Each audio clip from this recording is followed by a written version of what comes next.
It's a real pleasure to be here. I know that Ripon, I didn't realize, Jim, that Ripon is Ripon, not Ripon. I don't know where you went, Jim, but Ripon. Either way is good. Yeah, either way. It's good stuff. So, now, it really has been, I think, a force for common sense conservative presence in Washington. I enjoyed the description of the group saying we're about trying to reflect the nature of who America is, and that is we're a government of the people.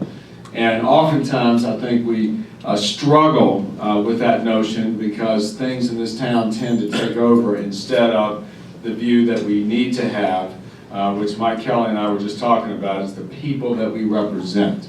It is not the people like inside the Beltway, it is the people that put us here that drive and should drive the direction of our country. But I'd like to start with a story that I do think sort of reflects the real goodness of who we are as a country and what it is I believe we should be shooting for in terms of the kind of majority that we are and hoping to make progress on the goals that we set. And this was a story that was related to me last week by a neurosurgeon who he's now back from overseas, but he had worked in Iraq because he was called up. He had been a member of our military and served as a doctor in combat. And he was in Baghdad and has just heard a report where there had been an attack on a convoy in East Baghdad. And they had rushed in the men and women who were part of all that. And there was a soldier who was in the top of a cupola of a tank that had received some serious injuries.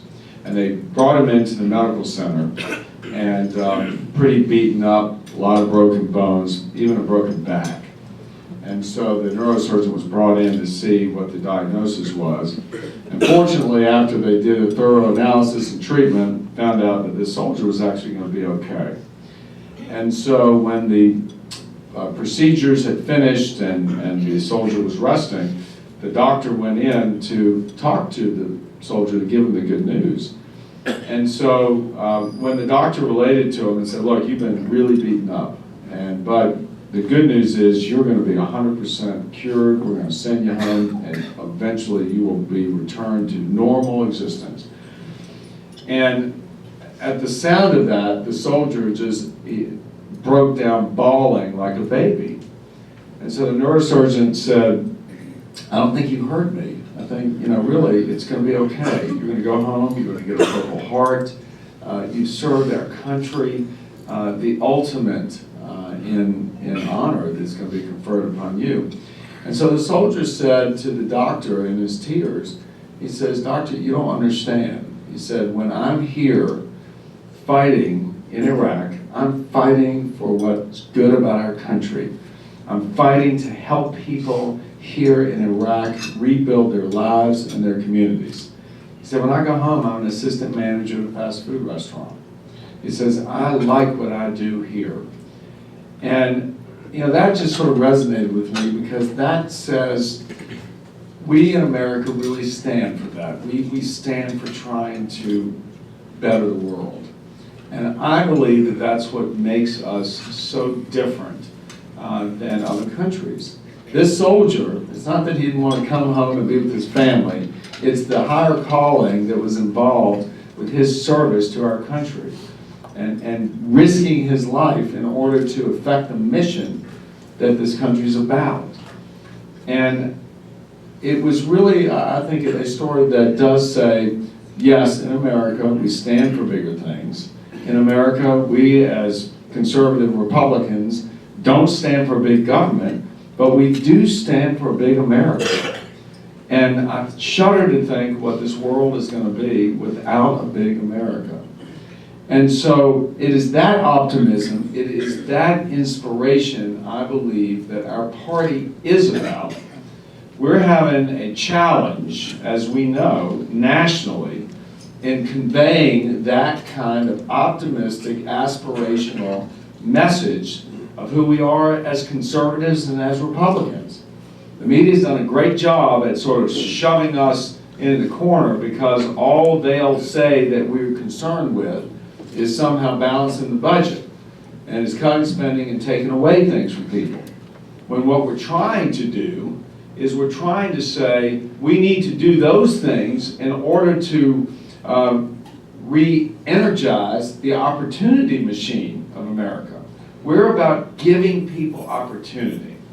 And that's really what our agenda this year is about, is we're about an agenda of opportunity, about advancement, and about innovation.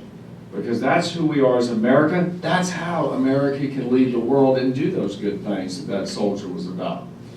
So we've committed ourselves, as you know, over the last couple months to trying to set in place a plan that we don't run into the buzzsaw of the media opposition, the other side's politics, and try and get this economy back on track. And we have taken the steps necessary. We've stood by the sequester, and I want to thank again the airline industry for helping us get through that little bump on the sequester. But we've hung in there, and we've said, yeah, we are going to maintain our commitment to fiscal discipline. No one can convince us that that's not a necessity to trying to restart this economic engine of growth. But we also want to go in and speak to the people, so many people that frankly have begun to turn us off because they don't feel that we have an agenda that speaks to them. Again, it's like that soldier in Iraq. You know, what is it that we're doing for the assistant manager of the fast food restaurant? What are we doing for the single moms who are waking up in the District of Columbia this morning and facing the fact that their kids are going into schools that they can't even provide a safe place for that mother to leave their kid off this morning, much less trying to give them an education. What is our party about there? Well, it has to do with what I think Sam had been saying about what we've set out to do, and that is to apply the conservative philosophies to the challenges that everyday people are facing. And if you'll see this week on the floor, we have a bill that Martha Roby has put in, and it's a bill that came out of the Education and Workforce Committee on a party line vote. It's a bill that says, look, if you work overtime more than 40 hours a week, you ought to be given the choice of whether you get time and a half or get comp time. Why? First of all government employees have this flexibility. And secondly, if you're a working parent, and believe me, I know, as Sam said, I've got 3, one of the things all working parents want is more time. How do you go in and juggle getting to the pediatrician's office, going to a parent-teachers conference, going to a soccer game after school? If you're an hourly wage earner and you've got to be there for work in order to get your paycheck, who wants that kind of choice of getting the paycheck so you can pay the bills or being with your kids? So that's what we're trying to do with that bill. And it's a bill that is, I think, right on the money. It started when I first got here by Judy Biggert, another Ripon Society fan who used to be here. But it was speaking to the working moms and dads. And so our idea is to, again, take government out of the way in this instance, because it's the one that's impeding the ability for working parents to have that kind of flexibility. We passed a bill that Virginia Fox had. This was a bill that looked at the 50+ federal worker training programs. 50 programs this federal government has, trying to streamline them so that people can make sense out of how they can go get the skills necessary to go back to work. So we're going to be doing this. We've got some more education issues that we're taking a look at. John Klein's committee saying, hey, education reform, education opportunity is something we conservatives have always believed in. If we're going to be about advancement, we need to allow parents the opportunity to yank their kids out of these really bad schools and put them into a life where they actually have a shot at a successful future. And it's about dollars following the kids, Because if you let the dollars follow the bureaucratic maze here, you get what you got now. And that's not good enough for us. And we intend to take that on as well. Now we're talking about innovation, because I believe ultimately all of us know that America's innovation machine is what's fueled so much of the growth that we see. And we've got the issue of immigration that's swirling around. Lamar Smith, who's here, has been a terrific advocate on so much of that. Immigration carries with it that issue of the STEM visas, right? We want to be that country where the best and the brightest come here to learn, to work, and to create jobs. And as you know, we have struggled with this for years. We ought to certainly be able to staple that green card to the diploma. And we're fighting to make that happen in this immigration debate or beyond. We've got to do that. It's really, really important. I see Ralph Helm in the back there smiling. It's been years, and we got to get it done.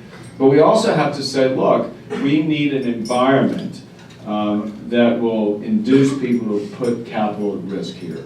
And so the kinds of things on economic growth that we're still about and will continue to push are those things that afford a competitive tax structure.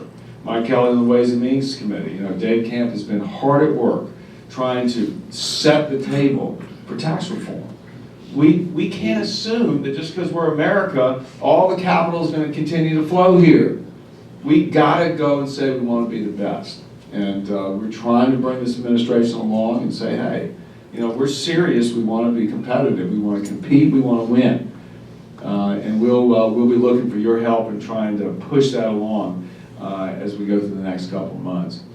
And lastly, I'd say this on innovation. Our party, to me, traditionally has always been about research. We've always been about science and what's smart about America. And Greg Harper and Tom Cole just introduced a bill 2 weeks ago, which actually is somewhat counterintuitive when you think about, we as Republicans. But yes, to me, it makes sense. We believe in the seed corn of research and the priority that the government's got to go out there and undertake risk on that side when the private sector won't. They put a bill in which says take monies from spending on political conventions and the presidential fund that you check off on your income taxes, take that away and let's put it towards research of pediatric diseases at the NIH, right? Let's go, look, let them choose that. Which one are you going to choose? Well, we ought to make a priority as a country that we're for research, we're for helping find cures for kids who are stricken with cancer and the other terminal diseases. That only makes sense. That's consistent with who we are as a party. So there are a lot of these kind of things that I believe we can be successful on. We have a vision of this country that does reflect that soldier's visions of doing big things. This place and this town has grown entirely too complicated for most Americans. They don't get what goes on here. And we're trying to go about trying to reprioritize so they can once again feel like the Ripon Society started, that we are a country for them, and we work for them and not the other way around. So with that, I thank you very, very much for your attention. Thanks for having us here. And Jim, I'll turn it back to you.